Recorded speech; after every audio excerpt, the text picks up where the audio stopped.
Depeche Mode were devastated to cancel the show. It was the last show of our world tour, and it was a very sort of bad situation, because I think fans and people sometimes don't realise it's not just the three of us or the five of us on stage, but we have 75 people. Unfortunately, not enough of the crew members or the main technicians in our party wanted to go, and we gave them every incentive to go, and they refused. And obviously it was very disappointing for Depeche Mode, because we know we have a huge following in Israel, and all I can say is that we'll try and make it up.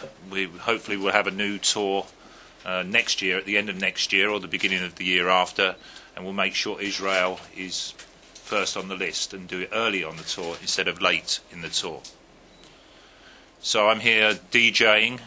It's not the same, but you know, it's a little hobby of mine, and I try and have we try and have a bit of fun, and I play a variety of music, and I hope not that it will replace a Depeche Mode concert at all, but I hope it will go a little way to repaying the debt we owe the Israeli fans. While I've been doing a few months of DJing and Dave has been doing his solo album, luckily Martin Gore has been writing songs, and he's absolutely doing amazing at the moment. He's up to about, I think it's a world record for him before an album. He's up to about now, I did say 9, but it's just gone up to, in the last 4 or 5 weeks, to 14 songs. So yeah, I mean, we want to get in the studio as soon as possible.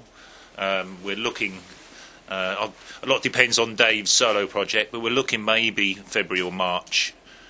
And there is a possibility that that album could be released in October, maybe. And in that case, we might tour at the end of next year. If not, it'll be the year after.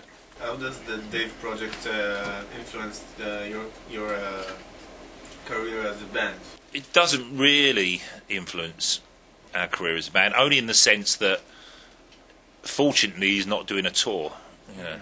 So if he was doing a tour, it would mean we would be in the band, we'd be in the studio later. So in that sense of influencing our career. Everyone says all the time that the 80s is doing a comeback in those times, nowadays. And I wondered if you have any idea why is that? What's happening?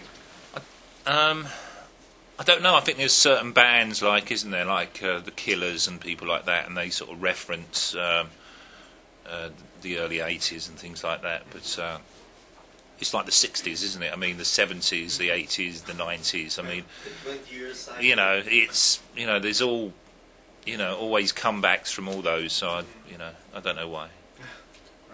It's certainly not the haircuts. If it stopped now, I think we can say that we've achieved absolutely everything, really. You know.